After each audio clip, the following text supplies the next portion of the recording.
Bismillah ar-Rahman ar-Rahim. My name is Abdulfatah Hamdgedi, one of the students of Open University Malaysia program of project management, facilitated by CIMAT University Center for Graduate Studies. I want to share with you assignment of project quality management. Before starting our presentation, I wanted to show you the outline of what I want to present. The chapter outline, the first one will be general introduction about project and project background. So that the second outline will be quality management, goals, objectives, and its quality process. And the third outline will be importance and reasons of quality management and the last one will be challenge and improvement methodologies of quality management. Let's start. Introduction. According to ISO, quality is defined as degree to which set of inherent characteristics fulfills requirements. Also, in the early decades, the experts in theory of project quality have described quality as follows. Quality of project is the ability to satisfy the needs and expectations of customer, as Beckman 1994 claims. So that it's important to know that direction and control with regard to quality generally includes establishment of quality policy, quality objectives, quality planning, quality control, quality assurance, and quality improvement of the project. Quality is not about giving customer for extra or completing extra work. The project background. Himelo Engineering Services and Construction Company, which is abbreviated by HESCO, has been working in the field of construction and building plans with more than a decade, and it has a lot of experience. HESCO has added to its achievements some of the modern and innovative building designed in various cities in Somalia.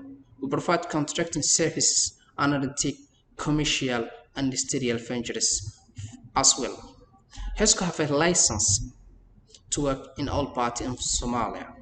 HESCO started an executed construction project that is constructing a colloquial building for orphanages, which is area of 250 times 500 meters square, called Muhammad Usman Ragi School Building, located in Beled Hawa, and has been acquired by as a subcontractor to a HESCO company.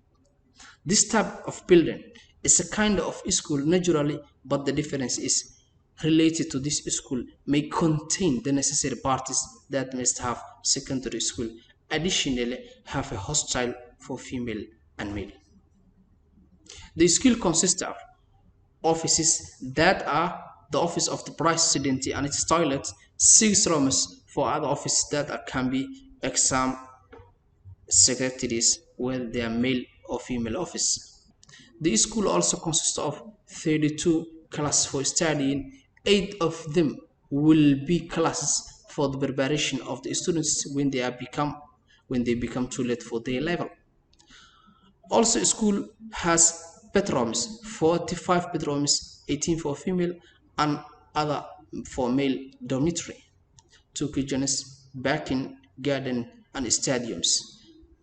The stadium will be a football stadium for male and basketball stadium for female and gardens. Quality management goals and objectives. To achieve project success, all essential levels such as results, cost, time, and customer satisfaction, quality management must be more than just an administrative exercise. Quality goals and objectives must establish at the project selection and definition phase to include one or more of the following elements. To minimize the subjective nature of quality by defining quality in clear and measurable terms, to produce results that meet quality standard with project scheduling and budgetary requirements, to minimize costly defects and errors, to eliminate costly and non-productive reworks to minimize customer satisfaction and to minimize team morale and performance and productivity. There are processes when you want to improve the quality of the project. Project quality management is concerned with the development and implementation of quality management system. According to the project management body of knowledge, project quality includes the processes and activities that determine the quality policies, objectives, and responsibilities so that the project will satisfy the needs for which it was undertaken. There are three processes that it takes when you want to improve the quality of the project. The first phase is plan the quality management. In order to plan, you need to identify the quality standard that must be met and determining the criteria for success or failure. The second process is to perform quality assurance. That means to analyze quality measurements and determine the success or failure rate of the project quality. The third process will be controlling the quality. That means taking quality measurements and taking necessary changes to the project quality plan. Planning quality management. Quality control plan is organized into two main sections. Section 1, Introduction. This section describes the project setting, the contract and related documents, and quality control plan overview. Quality assurance and control (KAC) is fundamental to the works and services undertaken by HESCO, and it's practiced by all personnel of the company in all projects that undertakes by HESCO, so that quality results are achieved by implementing works according to the prescribed procedure designed to ensure compliance to specifications, international standards, and common engineering practice. This quality control plan process will comprise three phases. Preparatory phase that are meeting. Quality control meeting will be held before the start of every milestone definable features of project to ensure that documentation is complete, materials are on hand, and the people who are to perform the work understands what they need to know about the future of work. The second phase of this section will be initial expectations. That our quality control expectations shall be conducted in timely manner at the beginning of the definable features of work. Client representatives will be invited for joint review of quality measures for each milestone before commencement of works. And the third phase will be follow-up inspections that shall occur daily when work is in progress and are for the purpose of assuring that the control established in early phase of inspection continue to provide work which conforms to the contract requirements. Most of the comments in quality control daily reports shall be basis of subsequent inspections. The HESCO quality control manager shall closely monitor all tasks in order to ensure that the three phases of control system is being correctly performed, that the workers and site supervisors are effectively controlling all operations. The second section of this process is quality control organization. That presents the organizations and key personnel and their responsibilities and authorities, the structure of the quality control organizations, and the minimum training and experience of quality control officers and personnel. The project manager is the one who is responsible overall management of activities related to the construction programs, including the implementation of quality control plan. Perform quality assurance is the second process, analyzing the quality measurement and determining the success or failure rate of the project quality, and it consists of one main section. Thus, that are section 1. Section 1 is to perform monitoring requirements that addresses quality control for performance monitoring requirements. The project manager will perform quality control oversight of compliance and related work area monitoring pursuant to the submitted and approved plans. We will monitor our performance by holding regular monthly review of the project progress with specific attention to inspection reports, quality control reports, quality assurance reports, project photos, and any other instruments which are deemed relevant. Task orders will be monitored and reported regularly, the reporting done on daily, weekly, and monthly. The monitoring data obtained by the project manager during construction work will be included in weekly or monthly progress report. And the last process is controlling quality of the project, taking quality measurements and making necessary changes to the project quality planning. The plan quality management process results in the creation of project quality plan, which contains the quality requirements of the project and the process that will be used to measure and correctly quality problems. And also this consists of two main sections. Section 1, inspection and verification activities, provides procedure for tracking construction inspections and verification activities for the contract.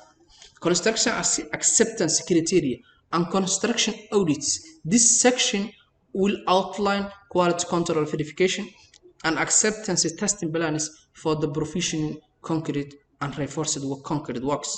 It covers the type, test standard, frequency control requirements, and assigned responsibility for inspections and tests. Our quality control inspection and testing frequency will be proposed in each task ordered proposal and discussed by HESCO project manager before the start of task order implementation. Controlling quality. Subsequently, inspections and testing, however, shall be dictated by the result of proceeding quality control test evaluation of daily reports, audits, and verification. The second section is reporting. The final report describes the quality control documentation. The following quality-related documents will be generated during implementation concrete reinforced concrete works contract. Work completion report that can consist of records as built drawings, results of the quality test, report completion of progressive photos, final inspection report, and final quantities report. The importance and benefits of quality improvement. The implementation of quality improvement programs enables companies to improve one, long-term relationship, product and process improvement, create harmonious team spirit, and more customer-focused employee job satisfaction, increase revenue, reduction in quality costs, decrease waste and rework, better coordination of activities, improved customer service and market competitiveness, enhance professionalism and skills in all spheres of the construction sector, encourages open addressing of problem, better control over the construction process, improve safety, subcontractors with proper quality management system, closer relationship with subcontractors, and help to achieve the intended project objectives. Reasons of quality improvement. Quality improvement is a method of continuous examining process and making them more effective. It's an idea that started in the business community as companies look at better ways to produce better products and services for their customers, and quality improvement theories to improve operational aspects of their practice. The first reason is to strongly focus on customers' continuous improvement for all processes of the project and involvement of the entire organization in the pursuit of quality of the project. The last one is to use the data and teamwork knowledge to improve decision making. Challenges of quality improvements. One of the fundamentals but often poorly met challenge improvement is often convincing project. There are other challenges that can come from the leadership, organizational culture, capacities and contexts, and the last challenge may come from access ambitions of projectness. Improvement methodologies. Several models exist. We briefly describe different methodologies as Six Sigma, Lean, and the model for improvement. HESCO methodologies will be model for improvement. Model for improvement is designed as an algorithm for achieving an aim to any scale through learned experience and purposeful actions. This model distills quality improvement into three equations. This model for improvement is act, plan, do, and study. What We have to ask three questions before we use this model. What we are trying to accomplish, how we will know a change is improvement, what changes can we make that will result in improvements.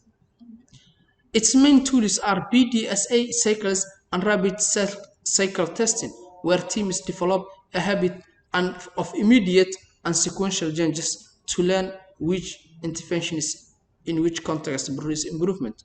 Although the model for improvement teaches teams to avoid starting change without thoughtful planning, and it does not help identify the cause of the changes ideas. Key theory is that not all changes is improvement, but all improvement requires a change. Accordingly, the model relies on the content knowledge for frontline staff to identify changes that are predicted to lead improvement. Thank you very much.